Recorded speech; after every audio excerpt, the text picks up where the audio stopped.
मित्रों नमस्कार, मैं आपका मित्र भूपेन ठाकरे स्वागत करता हूं अपने यूट्यूब चैनल जीएस मंथन 88 पे। और आज आप लोगों को तो एक नई न्यूज़ पता चल गई होगी कि एमपीपीएससी ने अपना एडमिट कार्ड जारी कर दिया है।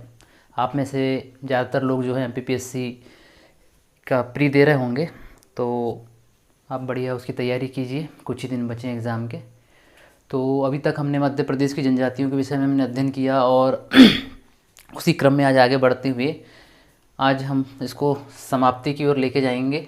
और जो है आज हम अगरिया जनजाति के विषय में देखते हैं। ठीक है, अगरिया, पारधी और बंजारा 3 जनजाति के विषय में थोड़ा थोड़ा है, तो उसको हम लोग ध्यान से देख लेते हैं। ठीक, तो सबसे पहले अगरिया जनजाति को देखते हैं। तो जो अगरिया जनजाति होती है ये गोंडों की ही उपजाति है। जो अगरिया जनजाति है ये गोंडों की क्या है, उपजाति है। इनका जो मुख्य व्यवसाय है वो है लोहे संबंधी कार्य करना, है ना, जिसमें लोहे को गलाना और धातु निष्कर्षण करना, ये अगरिया जनजाति का मुख्य काम है। ठीक, फिर हम देखते हैं लौह अयस्क को ये अलग अलग नामों से अपनी भाषा में बोलते हैं।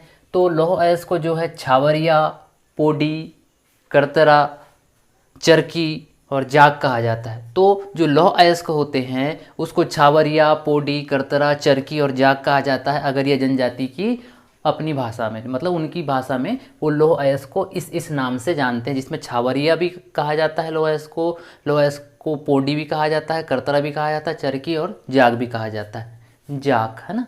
ठीक, फिर इनके प्रमुख देवता हम लोग देखें तो इनके प्रमुख देवता होते हैं लोहासुर। ठीक है, लोहे का काम करते हैं तो इनके देवता कौन है, लोहासुर। और जो लोहासुर इनके देवता होते हैं ये उनको काली मुर्गी की भेंट चढ़ाते हैं, मतलब उनको काली मुर्गी चढ़ाते हैं। ठीक है, लोहासुर इनके प्रमुख देवता हैं।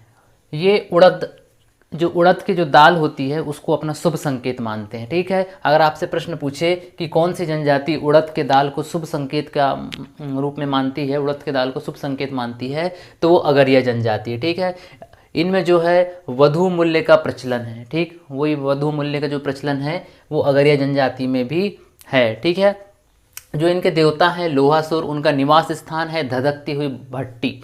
जो धधकती हुई भट्टी होती है वो लोहासुर का निवास स्थान है, ऐसा अगरिया जनजाति के लोग मानते हैं। ठीक, फिर इनका जो प्रिय भोजन होता है अगरिया जनजाति का वो है सुअर का मांस। जो अगरिया जनजाति होती है उसका जो प्रिय भोजन है वो सुअर का मांस होता है। ठीक, तो इनका प्रिय भोजन क्या है, सुअर का मांस। तो लगभग इतनी ही बातें जो हैं अगरिया जनजाति से संबंधित हैं और यही आपसे परीक्षा में पूछा जाएगा। ठीक, इसके बाहर लगभग कोई भी चीज़ आने की संभावना नहीं है। ठीक, फिर हम लोग देख लेते हैं पारधी जनजाति। पारधी जनजाति के विषय में थोड़ा सा देख लेते हैं कि जो पारधी जनजाति होती है, पारधी जनजाति का जो मुख्यतः संग्रहण क्षेत्र है वो सीहोर, रायसेन, भोपाल, यहाँ पर इनका संग्रहण क्षेत्र है। ठीक, तो पारधी जनजाति का जो क्षेत्र है वो है सीहोर, रायसेन, भोपाल और मुख्यतः इसका जो संग्रहण क्षेत्र है वो है सीहोर जिला। ठीक, फिर पारधी जो है पारद शब्द से इसकी उत्पत्ति हुई है। पारधी जो है तो उसकी उत्पत्ति जो है वो पारद शब्द का एक तत्सम रूप है ना। तो या तो पारद बोल लो या पारधु बोल लो, जो कि एक मराठी भाषा का शब्द है। ठीक, जिसका अर्थ होता है आखेट। आखेट मतलब होता है शिकार, है ना। ये जो जनजाति होती है ये वन्य जीवों का शिकार करती है और उनको पकड़ने में ये माहिर जनजाति होती है। ठीक है, कौन, पारधी जनजाति, है ना। तो पारधी जनजाति जो है पारद शब्द से या पारधु शब्द से इसकी क्या हुई है, उत्पत्ति हुई है, जिसका शाब्दिक अर्थ होता है आखेट मतलब शिकार। अर्थात ये जनजाति क्या करती है, वन्य जीवों का शिकार भी करती है और उनको पकड़ने में ये माहिर मानी जाती है। बात समझ में आ रही है ना।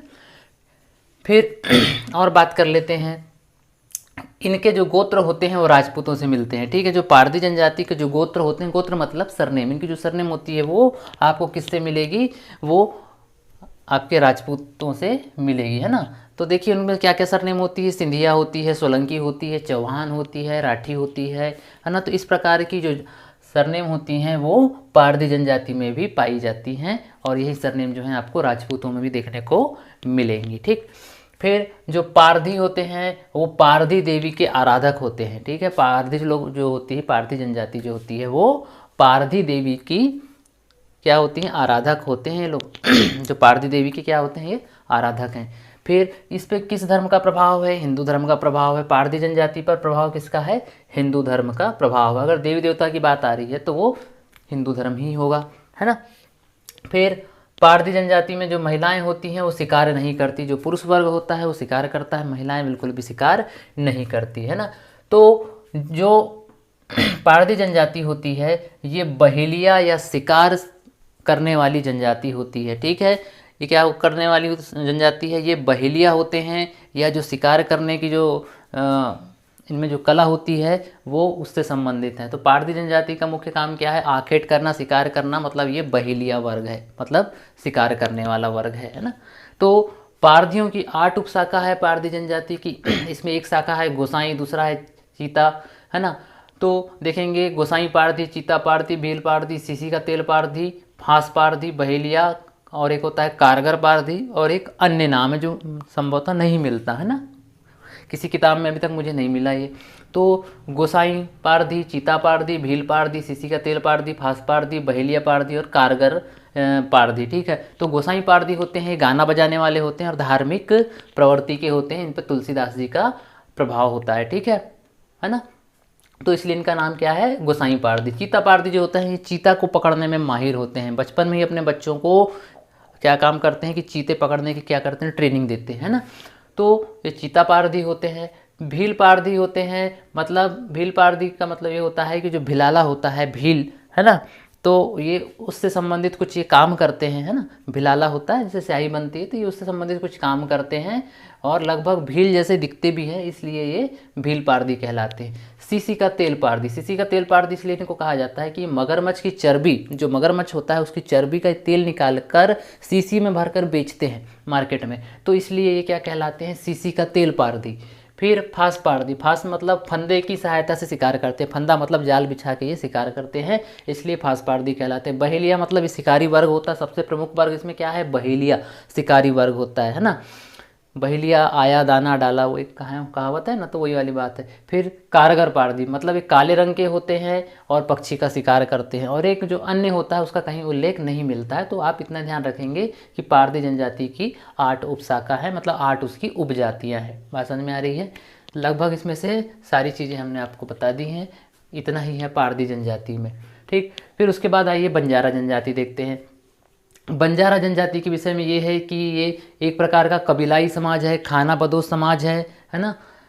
ये घुमंतू समाज है, मतलब कभी भी एक जगह पर स्थिर नहीं रहते, ठीक है। और इसमें जो है वो इस सरदार तंत्रात्मक व्यवस्था है कि एक सरदार होता है, कबीले का मुखिया होता है ना, जिसको कि सरदार कहा जाता है, और उसी के अधीन जो है 50-60 लोग या 100 लोग जो है उसके अंडर में होते हैं। ये बंजारा जनजाति की विशेषता है, ठीक है। कभी आपने पुरानी पिक्चर देखी होगी धर्मवीर, धर्मवीर में भी जो है बंजारा जनजाति को दिखाया गया है, जिसमें नीतू सिंह होती हैं, तो बंजारा जनजाति से ही संबंधित होती हैं, ठीक। फिर ये यायावर जनजाति, मतलब वही यायावर, कभी यहाँ कभी वहाँ, मतलब घुमंतू, तो इसलिए इसको यायावर जनजाति भी कहा जाता है, ठीक है। पहले ये बालत करते थे, बालत का मतलब ये होता है कि बैलों पर लाद कर ये सामान का विक्रय किया करते, सामान को बेचा करते थे, मतलब बैलों के ऊपर लाद के सामान को बेचा करते थे, इसलिए ये पहले बालत किया करते थे, इसलिए इसको बालत कहते हैं। बालत का मतलब बैलों पर लाद के सामान को बेचना, एक स्थान से दूसरे स्थान जा जाकर, ठीक है। लेकिन वर्तमान में इनका जो मुख्य व्यवसाय है वो है पशुचारण, मतलब ये पशुओं को अपने साथ रखते हैं, चराते हैं और फिर यहाँ से वहाँ घूमते फिरते रहते हैं, ठीक है। तो मुख्य व्यवसाय इनका क्या है, पशुचारण।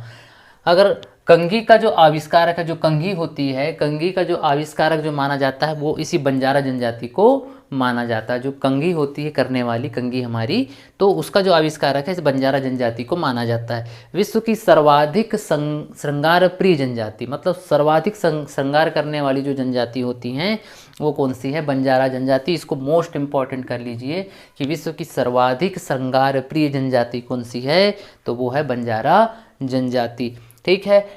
बंजारा जनजाति पर किसका प्रभाव है, सिख धर्म का प्रभाव है। किसका प्रभाव है इन पर, सिख धर्म का। अभी तक जितने भी हमने जनजाति देखे उस पर हिंदू धर्म का विशेष रूप से प्रभाव था, लेकिन बंजारा जनजाति एक ऐसी जनजाति है जिस पर सिख धर्म का प्रभाव है, ठीक। तो सिख धर्म का प्रभाव है, तो उसके लिए क्या काम करते हैं कि जब इन्हें विवाह के कोई अवसर आते हैं, विवाह जैसा कोई अवसर आता है, तो उसमें ये अरदास पढ़ते हैं। अरदास का मतलब एक प्रकार की ये प्रार्थना होती है, ठीक है। और ये गुरु ग्रंथ साहब और आदि ग्रंथ पर ये विश्वास करते हैं, उसकी चीज़ों को ये मानते हैं, ठीक है। इस तरीके से ये चीज़ें हैं, है ना। बस इतनी ही चीज़ें हैं इसमें, बाकी कुछ है नहीं, कुछ थोड़ा बहुत इस पर हिंदू धर्म का भी प्रभाव है, बंजारा जनजाति पर कुछ हद तक जो है हिंदू धर्म का भी प्रभाव है ना, लेकिन मुख्य रूप से इन पे सिख धर्म का प्रभाव, ये हमेशा आप लोग याद रखेंगे। ठीक, तो यहाँ तक। उसके बाद कुछ सामान्य फैक्ट हैं जो जनजाति से संबंधित है, वो मैं आपको बता देता हूँ। संग्राम शाह और दलपत शाह गोंड नरेश थे। मतलब संग्राम शाह और दलपत शाह जो थे ये गोंड नरेश थे, मतलब गोंड राजा थे। तो जो रानी दुर्गावती है जिनकी समाधि बरेला में है ना, जबलपुर के पास बरेला है ना, तो वहीं पे इनकी समाधि है। तो दुर्गावती जो है किसकी पत्नी थी? दलपत शाह की पत्नी थी, जो कहाँ की रानी थी? गढ़मंडला की रानी थी। परीक्षा में कोई पूछ भी सकता है बीपीएससी में कि कहाँ की रानी थी दुर्गावती, तो ये गढ़मंडला की रानी थी। आप बिल्कुल इसको याद कर लीजिए, है ना। कई बार छोटी छोटी चीज़ें दिमाग से स्केप हो जाती हैं। मूड़िया जनजाति जो होती है वो घोड़ों को छूना पाप मानती। मूड़िया हमारे यहाँ नहीं है ना, तो जो मूड़िया जनजाति है ये घोड़ों को छूना पाप समझती है, मतलब घोड़ों को नहीं छूना चाहिए, ऐसा ये जनजाति मानती है। कौन सी जनजाति? अगर एमपीपीएससी आपसे पूछता है तो आप उसका उत्तर लगाएंगे मूड़िया जनजाति। ठीक है। मध्य प्रदेश में 224 सामान्य विकास खंड हैं। कितने? 224 सामान्य विकास खंड हैं, और 89 जो हैं वो क्या हैं? आदिवासी विकास खंड है। ठीक है।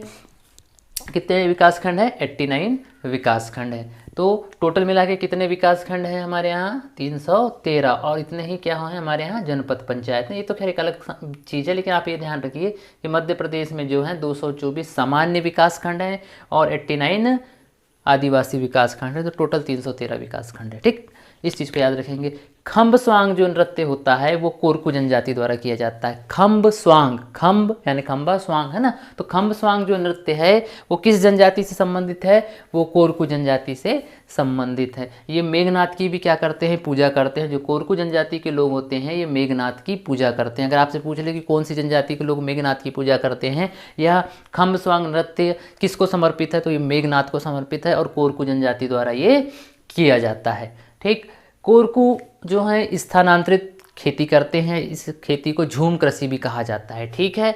कोरकू जनजाति कौन सी ये खेती करती है? ये झूम खेती करती है। ठीक, इनके देव कौन कौन से हैं? कोरकू जनजाति के डोंगर देव, मुर्दा देव, ये कोरकू जनजाति के प्रमुख देवता है। मैं कुछ बताना भूल गया था, फैक्ट तो आप लोग याद रखेंगे। डोंगर देव और मुर्दा देव, डोंगर मुर्दा कोरकू, डोंगर मुर्दा कोरकू, ऐसा याद कर लो आप, है ना। फिर सागर जिले की जो एक बेड़िया जनजाति है, सागर जिले में एक जनजाति पाई जाती है बेड़िया जनजाति, जो कि वैश्यावृत्ति से संबंधित है। ठीक है, ये जनजाति वैश्यावृत्ति करती है। तो वैश्यावृत्ति से निपटने के लिए मध्य प्रदेश सरकार ने एक परियोजना चलाई थी, जाबाली परियोजना। ठीक है, कौन सी परियोजना? जाबाली परियोजना। एमपीपीएससी का भी आपसे पूछ ले कि जाबाली परियोजना का संबंध किससे है, तो इसका संबंध वैश्यावृत्ति से है, अर्थात ये वैश्यावृत्ति के निवारण के लिए ही इस योजना को लाया गया था। ठीक है, तो ये उससे संबंधित है। तो आज के लिए इतना रखते हैं, है ना।